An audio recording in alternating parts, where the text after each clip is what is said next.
Hello student, I am Priyanka Singh.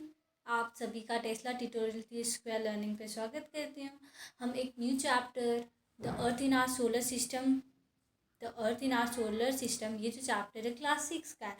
अब हम इस चैनल पे जो है ज्योग्राफी, इंग्लिश, इंटरेस्टिंग फैक्ट्स पढ़ेंगे और क्लास 7 का एज़ यूजुअल साइंस का जैसे चैप्टर चल रहा है वैसे ही चलेगा। ठीक है। अब हम एक न्यू सब्जेक्ट ऐड कर रहे हैं जिसका जो है ज्योग्राफी। ये मैं पहले स्टैंडर्ड 6 को पढ़ाऊँगी फिर 7। ओके। सबसे पहला क्वेश्चन, हम ज्योग्राफी क्यों पढ़ते हैं? या हमारा 5 के बाद 6 में सीधा ज्योग्राफी, हिस्ट्री, पॉलिटिकल साइंस ये सब सब्जेक्ट्स क्यों आ जाते हैं? आपके पास कोई आइडिया है? नहीं। तो हम ज्योग्राफी या हिस्ट्री या पॉलिटिकल साइंस इसलिए पढ़ते हैं क्योंकि हमें अपना इतिहास, जो इंडियन इतिहास रहा है वो पता चले। या ज्योग्राफी में हमें बहुत सारी चीज़ें, इन्वायरमेंट के बारे में, सॉइल के बारे में, एग्रीकल्चर के बारे में बहुत सारे। सो हम क्लास 6 में हिस्ट्री, ज्योग्राफी, पॉलिटिकल साइंस ये सब क्यों पढ़ते हैं? इन सब का नॉलेज हमें क्यों दिया जाता है? आप लोग के पास आइडिया है? नहीं।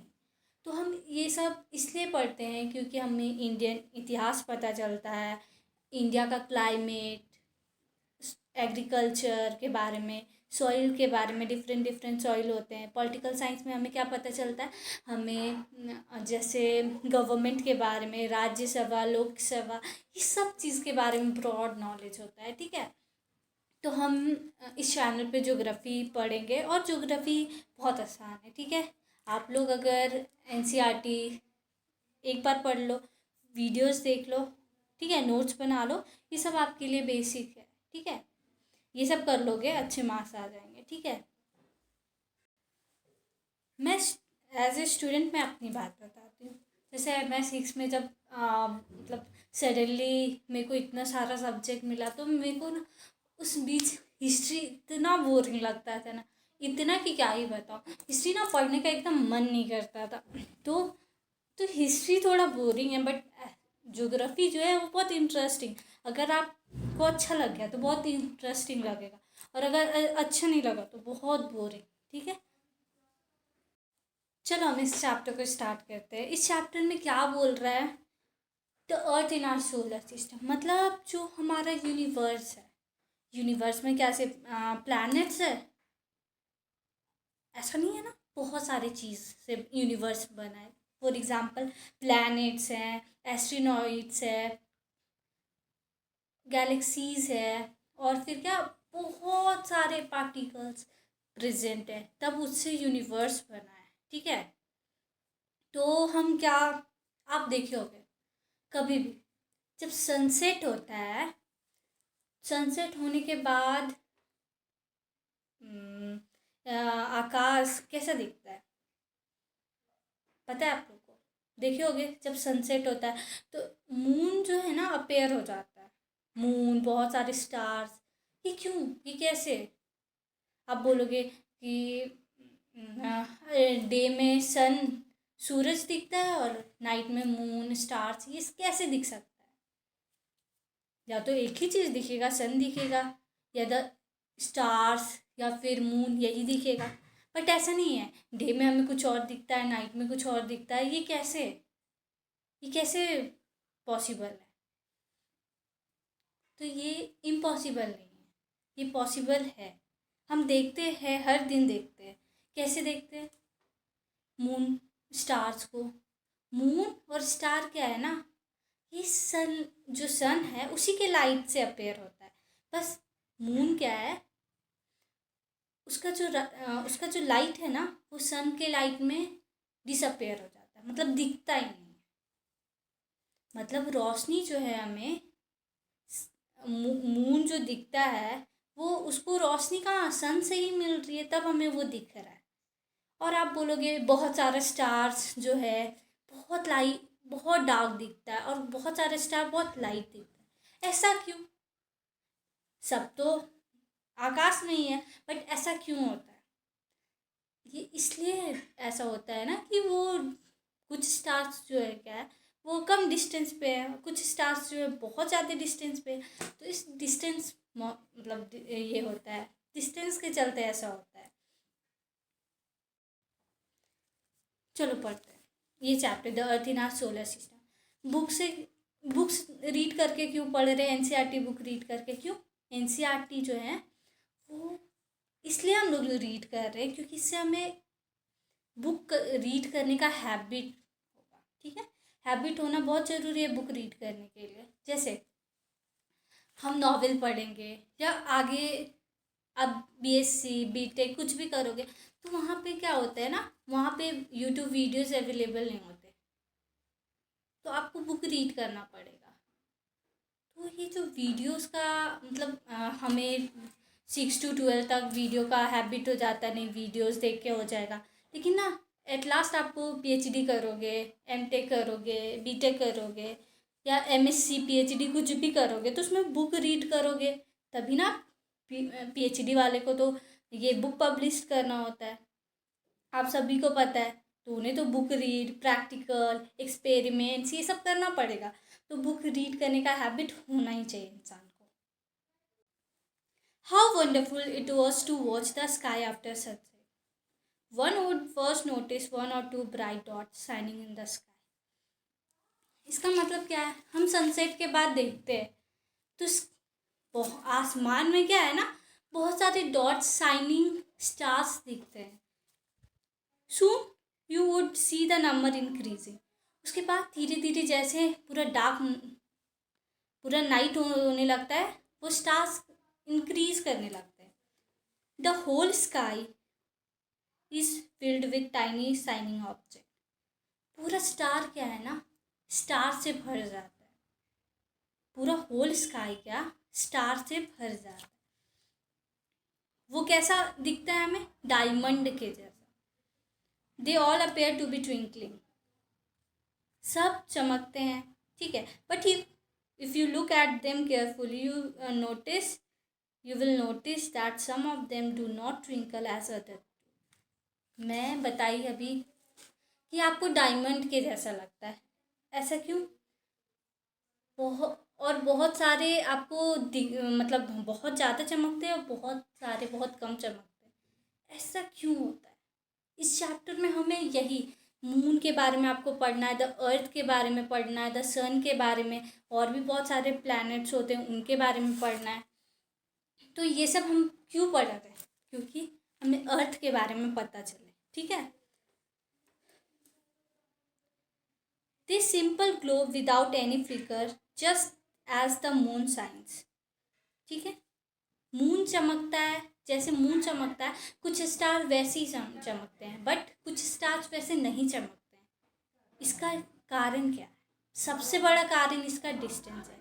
क्यों? डिस्टेंस जो है वो बहुत मैटर करता है। जो सामने होते हैं वो ज़्यादा चमकते हैं, जो दूर होते हैं वो ज़्यादा। अच्छा आप एक बात बताओ, आप ही बताओ, अब हमें कहीं घूमने जाना होता है, ठीक है, तो जो सामने होता है हम वो ज़्यादा प्रिफर करते हैं, अरे सामने तुरंत आते हैं।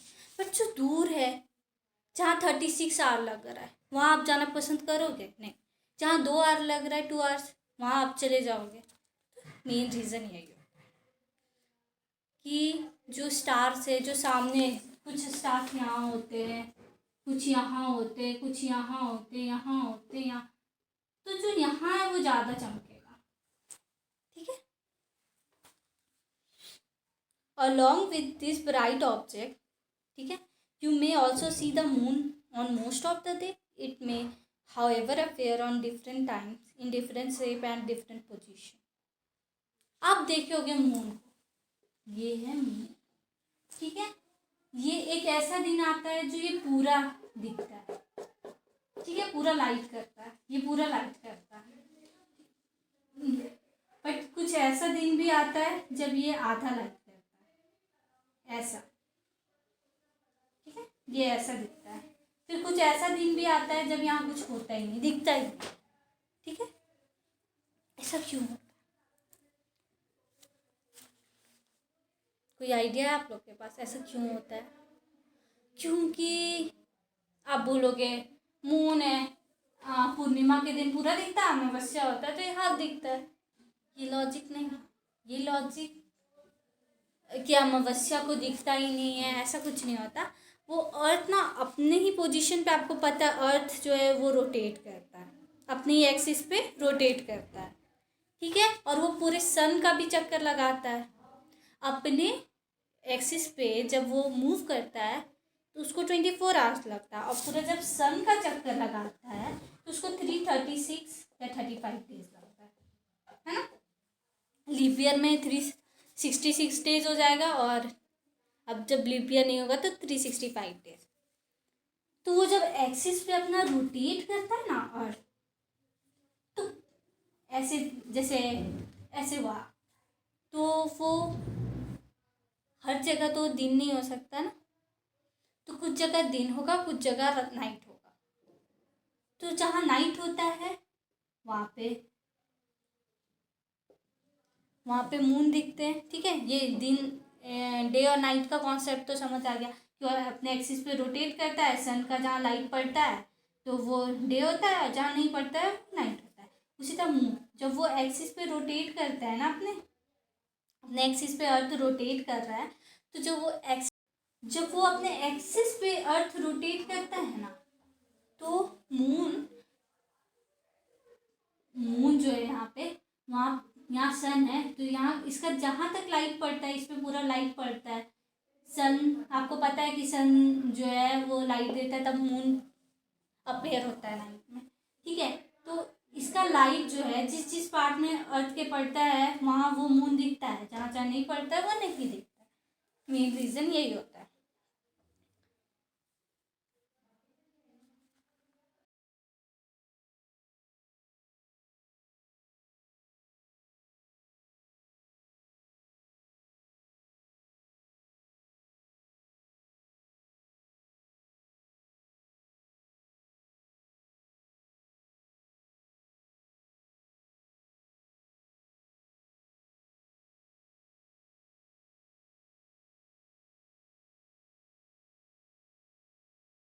The Earth in our solar system, इसमें हमें पढ़ना क्या क्या है, बहुत इंपॉर्टेंट बात।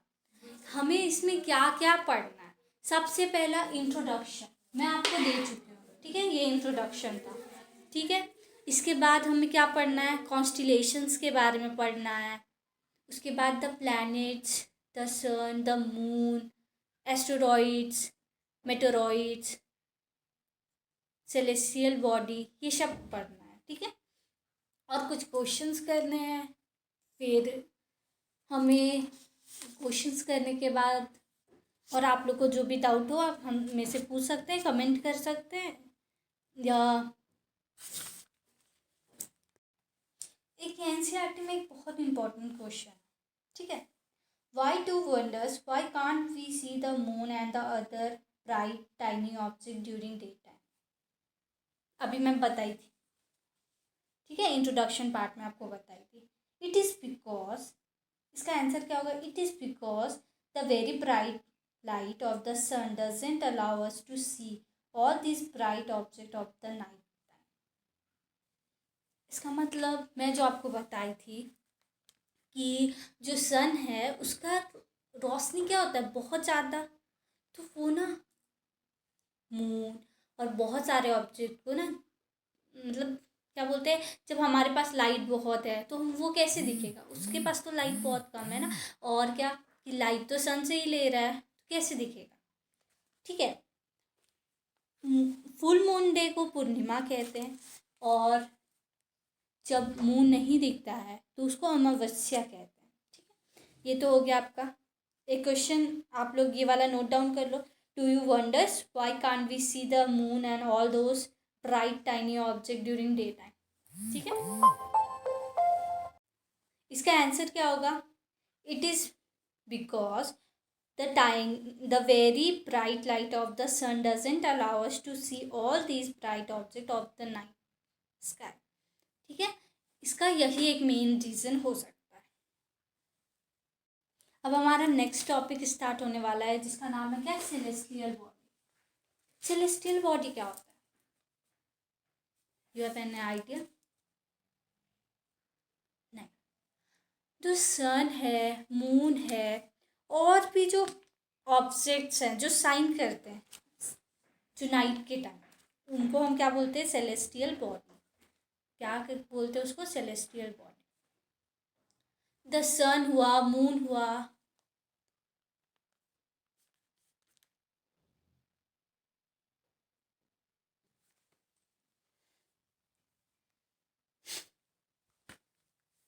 the sun, the moon, and all those objects shining in the night sky are called celestial body.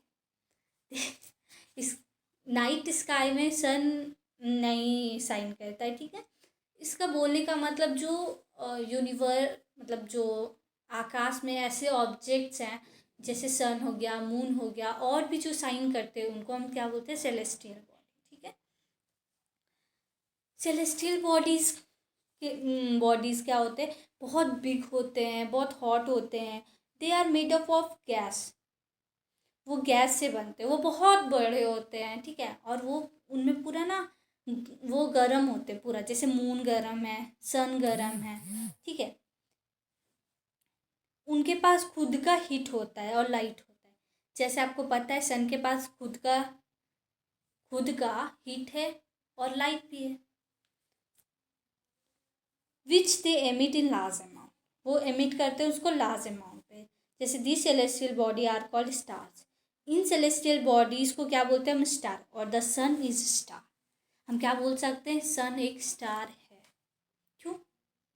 क्योंकि उसके पास ओन हीट है, अपना खुद का हीट है, लाइट भी है, और वो लार्ज अमाउंट पे ये भी करता है, एग्जिबिट भी करता है, ठीक है। ये हो गया हमारा सेलेस्टियल बॉडी। आपको अब इसके बारे में लिखना होगा कि हम क्या लिखे द सेलेस्टियल बॉडी में, तो आप लिख सकते हैं the sun, the moon, and all those object which are shining in the night sky is called celestial body. और इसका प्रॉपर्टीज़ में भी इसके बारे में और बोलेगा, एक्सप्लेन करने 5 मार्क्स का होगा, तो आप ये भी लिख सकते हो कि ये बहुत बिग होते हैं। Celestial bodies are big and hot. It is made up of gas. Third part, it have they own heat and light. तीसरा point.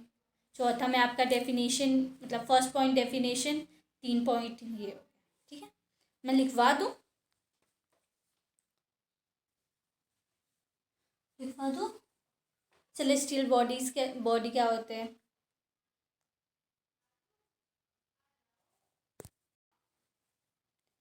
Countless twinkling stars in the night sky are similar to the sun, but we do not feel their heat or light.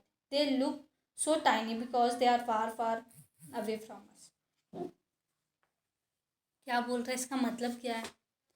जो जो night में stars जो twinkling करते हैं, ठीक है, जो चमकते हैं, वो तो हमें हीट नहीं देते ना। हीट हमें फील नहीं होता है सन से, बट हीट फील होता है। क्यों?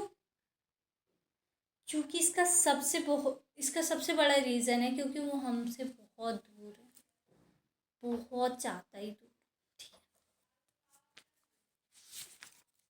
ये हमारा सेलेस्टियल बॉडी के बारे में था। अब हमें क्या पढ़ना है? कॉन्स्टिलेशन। कॉन्स्टिलेशन क्या होता है? पहले के ज़माने में जो थे क्या बोलते हैं, ये हम फ़ोन नहीं था, ठीक है, और ना कंपास नीडल था जिससे हम ये रास्ता देख सकें। ये तो कुछ साल, मतलब कुछ 1000 साल पहले आया कंपास नीडल। उससे पहले ये सब कैसे उनको अगर कहीं जाना होता था वो किस डायरेक्शन में जाते थे? तो उनके लिए स्टार था, stars, north star, south, west, east. वो लोग ना स्टार को समझते थे ये डिस्टेंस बता रहा है। नॉर्थ जाना है तो एक स्पेसिफिक स्टार होते थे, साउथ, ये स्पेसिफिक स्टार्स को, ये जो एक पेरिस पैटर्न क्रिएट करता था, मतलब जैसे नॉर्थ डायरेक्शन में जाना है तो जो नॉर्थ का स्टार एक पैटर्न बनाता था उसी को हम क्या बोलते थे? कॉन्स्टिलेशन। उस कॉन्स्टिलेशन के थ्रू हम डिफरेंट डिफरेंट डायरेक्शन पे जा सकते थे, ठीक है। कॉन्स्टिलेशंस क्या होते हैं, अभी मैं बताई। कॉन्स्टिलेशंस क्या होते हैं, पैटर्न होते हैं जो क्या ग्रुप ऑफ स्टार फॉर्म करते हैं। मतलब मैं बताई थी कि नॉर्थ में होगा तो बहुत सारे ऐसे स्टार्स होंगे जो एक ना ये क्रिएट करेंगे, ठीक है। ग्रुप ऑफ स्टार्स ये फॉर्म जो होता है इसी को हम क्या बोलते हैं, कॉन्स्टिलेशन। जैसे उषा मेजर्स और बिग बियर। उषा मेजर और बिग बियर जो है ये ये हमारा कॉन्स्टिलेशन है जिसके थ्रू हम डायरेक्शंस देखते थे। One of the most easily recognizable constellation is the सप्तऋषि।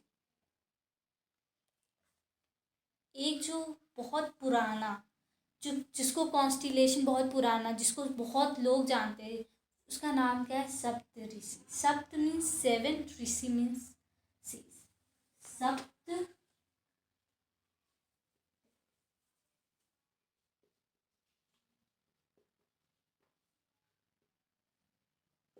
ये सब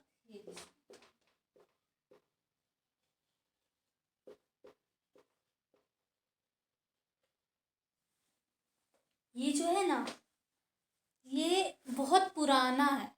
जो लोग मतलब बहुत बहुत पुराने टाइम से ये सप्तऋषि चल रहा है जिससे हम डायरेक्शंस जानते थे। डायरेक्शन जान के हम उस डायरेक्शन पे जाते थे। It is a group of seven star that forms a part of Ursa major constellation. ये जो सेवन स्टार्स होते हैं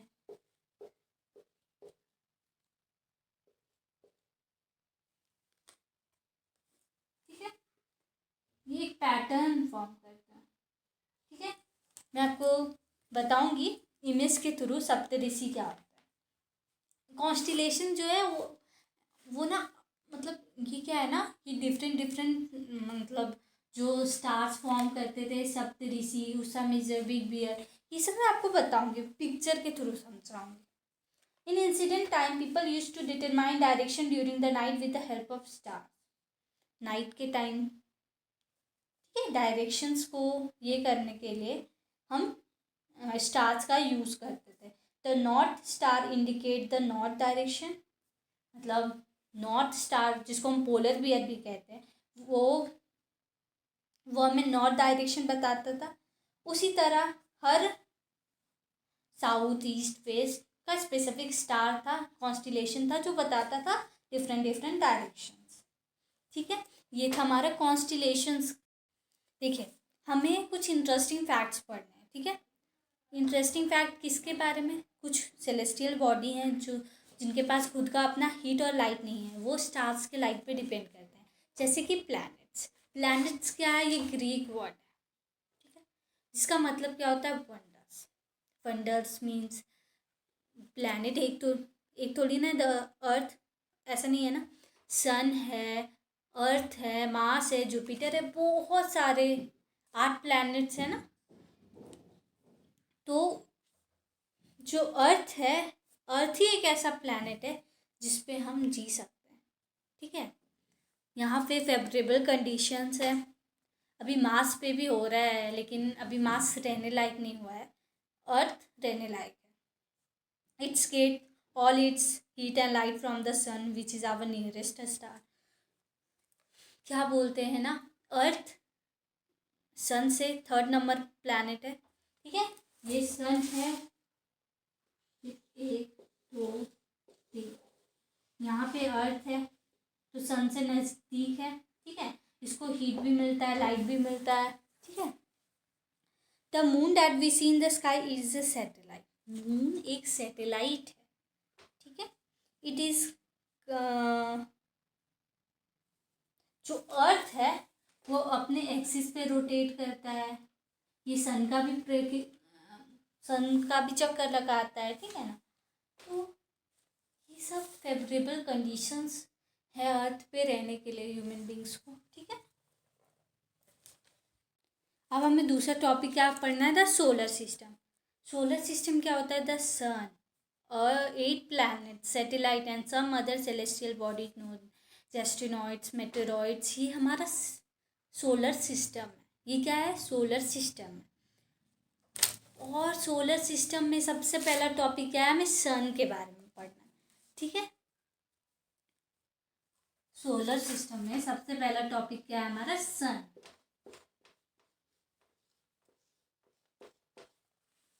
ठीक है, सन क्या है? The sun is the centre of the solar system. Sun क्या है? सेंटर है सोलर सिस्टम का। It is huge and made up of extremely hot gases. ये क्या? बहुत बड़ा है और ये गैसेस से भरा है। गैसेस, हॉट गैसेस से बना है। It provides the pulling force that binds the solar system. Solar system को बाइंड करके रखता है। ठीक है, the sun is the ultimate source of heat and light for the solar system. Sun ही एक ऐसा सोर्स है जहाँ से हमें हीट और लाइट मिल सकता है। ठीक है, but it is felt so much for us because despite being our nearest, it is far from us. The sun is about 150 million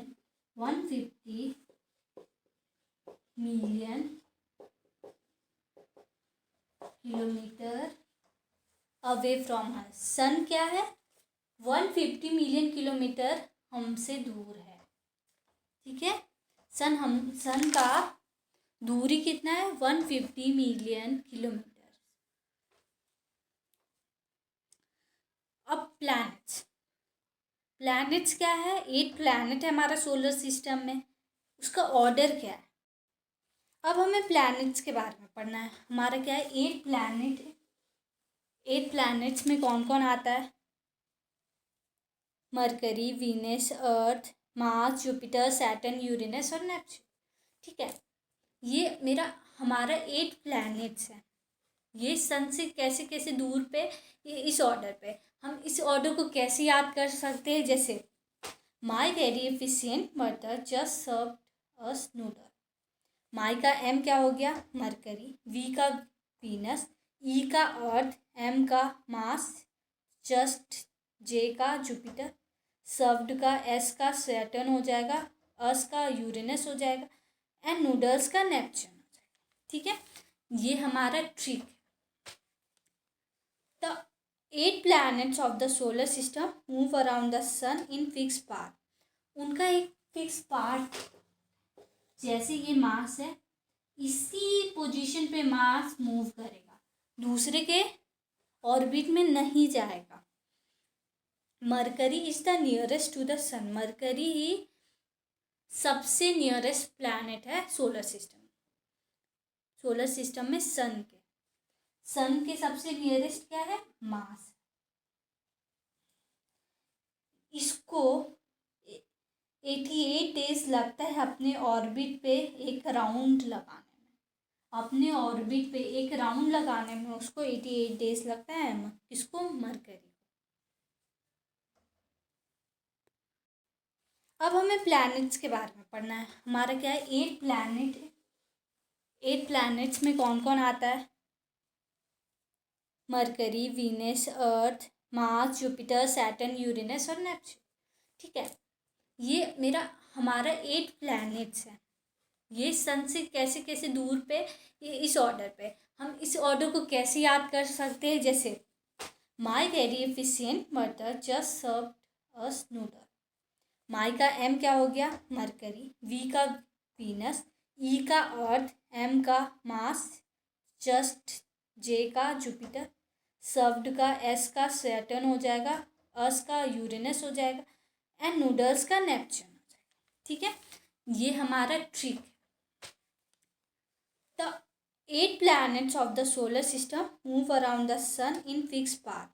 उनका एक फिक्स पार्ट, जैसे ये मास है, इसी पोजीशन पे मास मूव करेगा, दूसरे के ऑर्बिट में नहीं जाएगा। Mercury is the nearest to the sun. Mercury ही सबसे नियरेस्ट प्लैनेट है सोलर सिस्टम में सन के सबसे नियरेस्ट क्या है? मास। इसको 88 डेज लगता है अपने ऑर्बिट पे एक राउंड लगाने में। अपने ऑर्बिट पे एक राउंड लगाने में उसको 88 डेज लगता है। किसको? मरकरी। मरकरी जो है नियरेस्ट प्लैनेट है सन से। मतलब सन के सबसे नियरेस्ट क्या है, मरकरी। मरकरी 88 डेज लगाता है अपने ऑर्बिट पे 1 राउंड लगाने में, ठीक है। Venus is considered as Earth twins because its size and shape are very much similar to that of the Earth. Venus को अर्थ का ट्विंस माना जाता है, क्यों? क्योंकि वीनस सेम टू सेम अर्थ के ही जैसा है, साइज में, शेप में, सब में। लेकिन वहाँ फेवरेबल कंडीशन नहीं है, जैसे हम अर्थ पे फेवरेबल कंडीशन है कि हम सर्वाइव कर सके, बस वीनस पे नहीं। ओके, एक इंटरेस्टिंग फैक्ट है, till recently 2006 Pluto was also considered as planet. Pluto 2006 में प्लूटो को भी कंसीडर किया गया था as a planet. In the meeting of International Astronomical Union a decision was taken that Pluto, like other celestial objects discovered in recent, may be called dwarf planet। ठीक है, क्या बोला है कि जो मीटिंग हुआ था इंटरनेशनल एस्ट्रोनॉमिकल यूनियन का, उसमें प्लूटो को बोला गया था, वो सेलेस्टियल ऑब्जेक्ट उसको डिस्कवर किया है, तो वो एज ए ड्राफ्ट प्लैनेट, ठीक है। वो मतलब मेनली फुल्ली अब उसको प्लैनेट में कंसीडर नहीं किया, वो ड्राफ्ट प्लैनेट है, ठीक है। सब उसके बाद द अर्थ के बारे में पढ़ना है। The Earth is the third nearest planet to the sun. Earth क्या है, थर्ड नियरेस्ट प्लैनेट है सन से, ठीक है। In size it is fifth largest planet, वो साइज में fifth largest planet. It is slightly flattened at the pole. Earth क्या है, अर्थ को हम बोलते हैं वो स्फेरिकल है, बट ऐसा नहीं है, ऐसा बिल्कुल भी नहीं है, ठीक है। वो ऐसा फ्लैटेड है, ऐसा बिल्कुल नहीं है। अर्थ क्या है, ऐसा।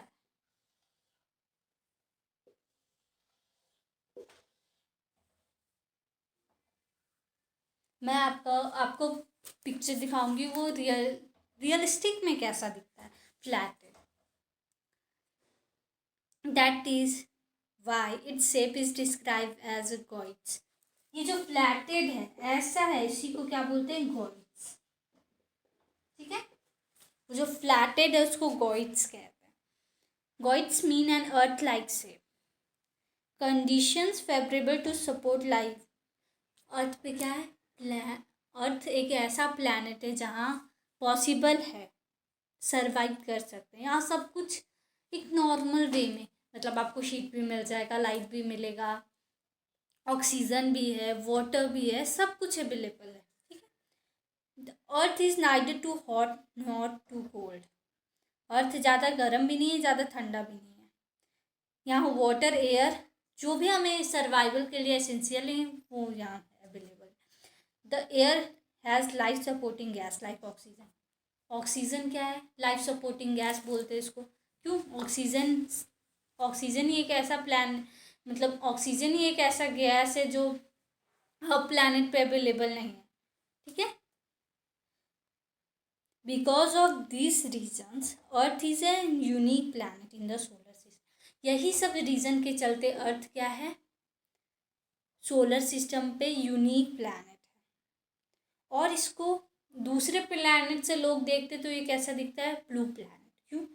क्योंकि इसका 2/3 सरफेस क्या है, वाटर से भरा हुआ है, इसीलिए इसको ब्लू प्लैनेट भी कहते हैं। अर्थ को क्या, ब्लू प्लैनेट भी कहते हैं।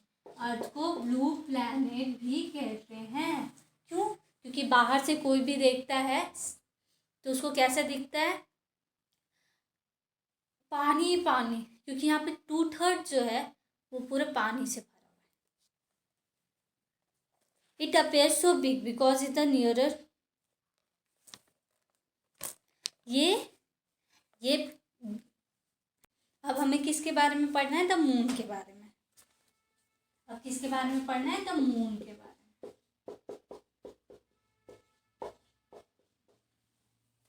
मून क्या है, our Earth has only one satellite that is the moon.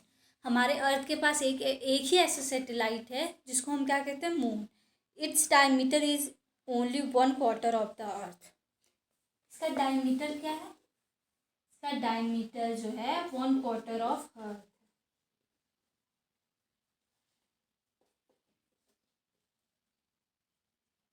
मतलब अर्थ ऐसा है, ठीक है. इसका 1/4 का जो है वो मून का डायमीटर, ठीक है.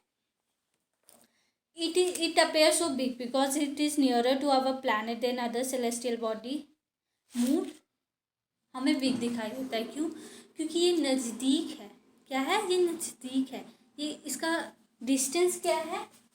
मून का जो डिस्टेंस है ये 384,400 kilometres away from the Earth. 3,84,400 kilometre away from the Earth. Earth मतलब हाँ, अर्थ पे हम लोग रहते तो हम लोग से कितने डिस्टेंस पे? 3,84,400 किलोमीटर, ठीक है. The moon moves around the Earth in about 27 days. Moon जो है अर्थ का कितने दिन में चक्कर लगाते हैं? 27 days. It takes exactly the same to complete one spin. एक स्पिन कंप्लीट करने में. As a result, only one side of the moon is visible to us on the earth.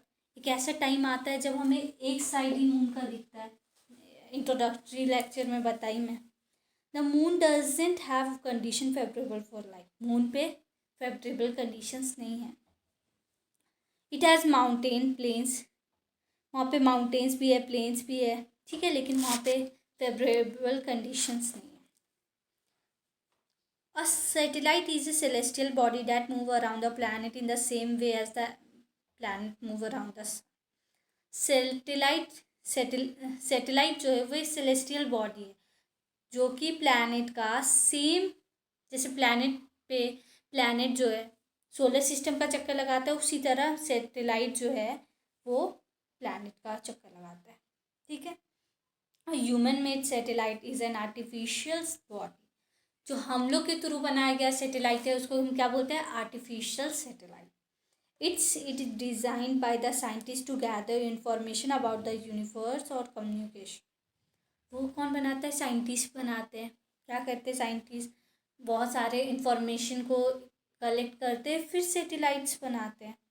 Rocket, it is carried by a rocket and place in the orbit around the earth, ठीक है. उसको rocket के द्वारा छोड़ दिया जाता है. जैसे some of Indian satellite are INSATs, IRS, EDUSAT.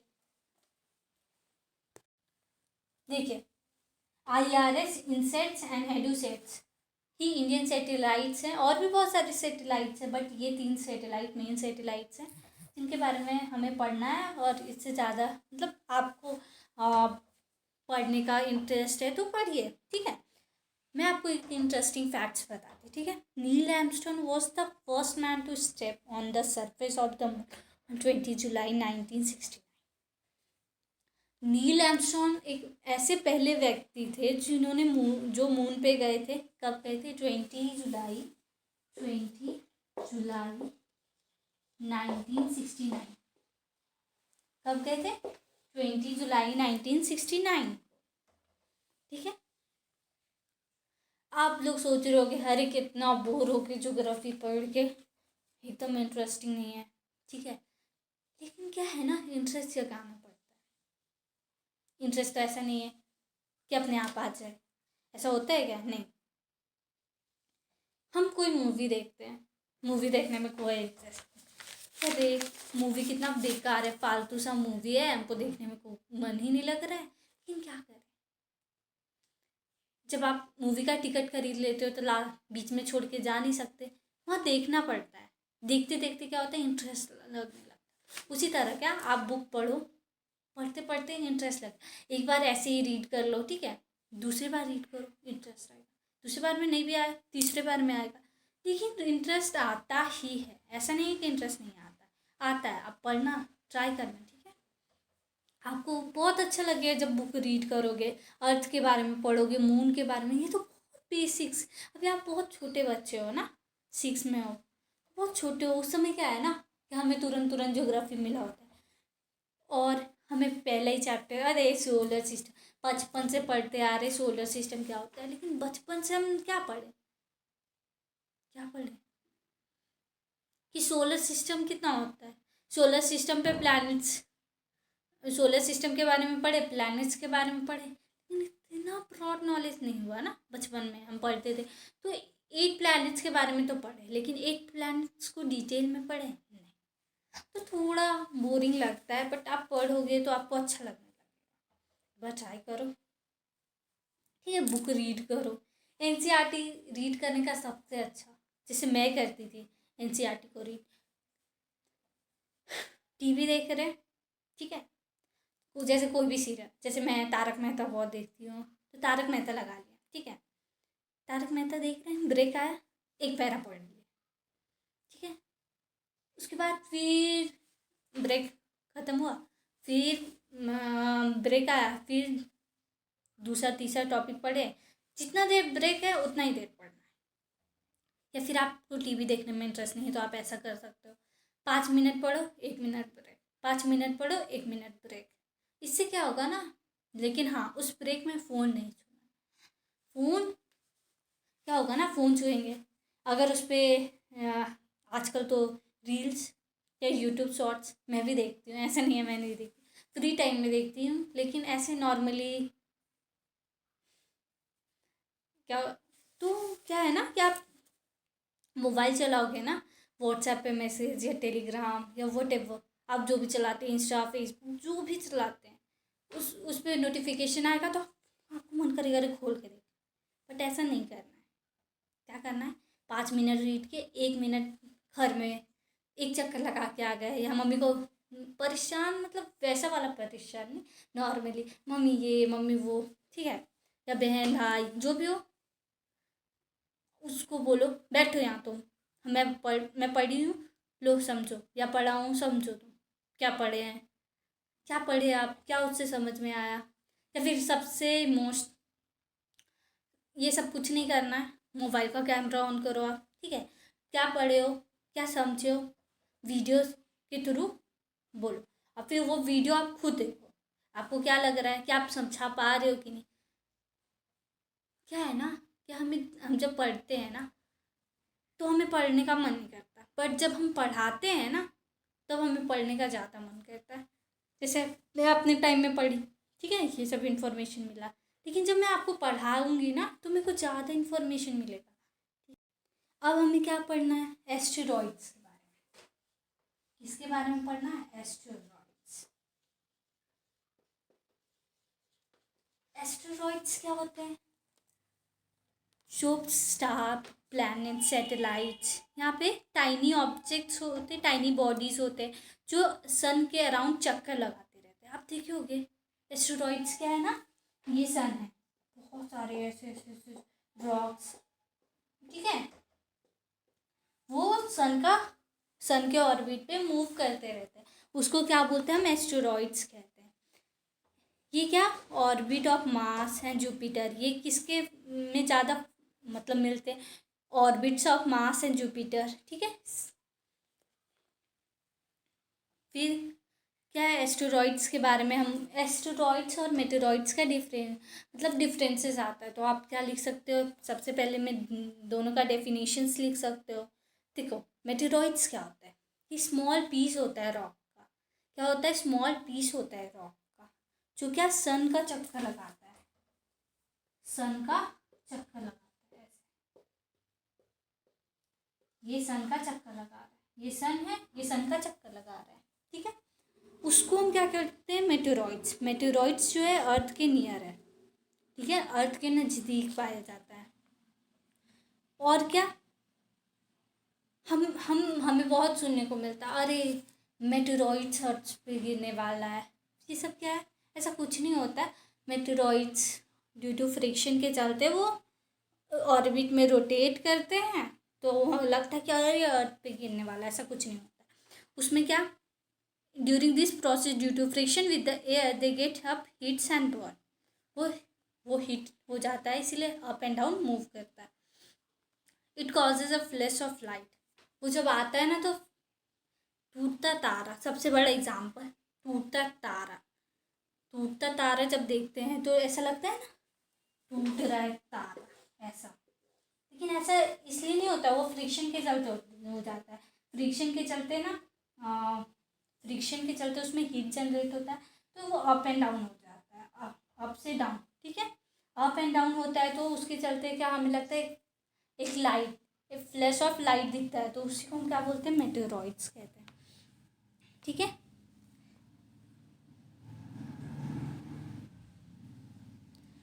एक क्वेश्चन आप लोग के लिए, do you see a whitish broad band like a white growing path across the sky on a clear starry night? जब आप ऐसे क्लिस्टर ऑफ, ठीक है, जब ऐसा टूटता तारा एक साथ आप बहुत सारा देखोगे तो क्या, उसको हम मिल्की वे गैलेक्सी कहते हैं। वो हमारे सोलर सिस्टम का एक पार्ट है।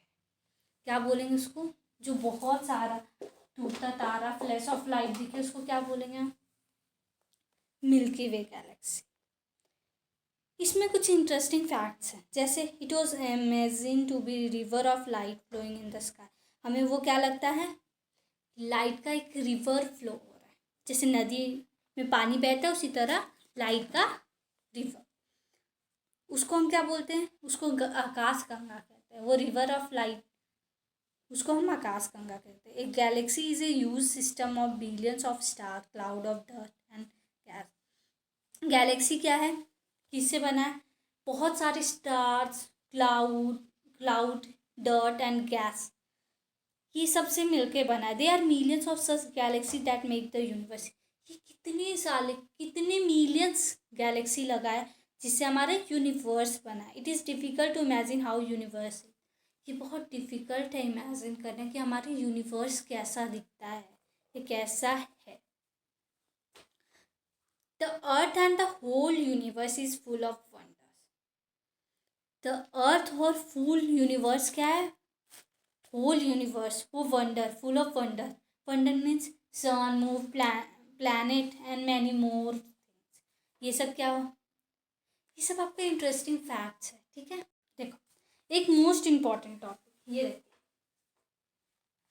आप लोग को दिख नहीं रहा होगा, ये जो एनसीईआरटी का है, ठीक है, एनसीईआरटी के बुक्स में ये पेज में लिखा, सन है, मरकरी है, वीनस है, अर्थ है, जुपिटर है, सैटर्न है, यूरेनस और नेपच्यून। नेपच्यून क्या है, सबसे बड़ा, फिर यूरेनस, फिर सैटर्न, फिर जुपिटर, फिर अर्थ, फिर अर्थ, मार्स, सॉरी सबसे पहले नेपच्यून, फिर यूरेनस, फिर सैटर्न, फिर जुपिटर, फिर मार्स, फिर अर्थ, ठीक है। उसके बाद वीनस है, फिर मरकरी है, ठीक है।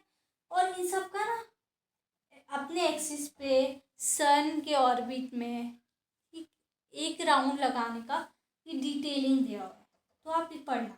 जैसे Mercury, one orbit around sun, मतलब एक ऑर्बिट उसको मूव करने में 88 डेज लगता है, और अपने एक्सिस पे मूव करने में 59 डेज लगता है। वीनस, उसको सन का चक्कर लगाने में 255 डेज लगता है, और अपने एक्सिस पे रोटेट करने में 243 डेज लगता है। अर्थ का, उसको अब सन का एक चक्कर लगाने में 365 डेज लगता है, एक स्पिन अपने एक्सिस पे मूव करने में 1 दिन लगता है। और इसमें नंबर ऑफ मून्स कितने, मास का क्या है कि उसको सन का चक्कर लगाने में 687 डेज लगता है। तो मास का सन, मास मतलब मार्स जो प्लैनेट है वो सन का एक चक्कर लगाने में उसको 687 डेज लगता है, और अपने एक्सिस पे 1 दिन लगता है। और उसके पास नंबर ऑफ मून्स कितने हैं, 2।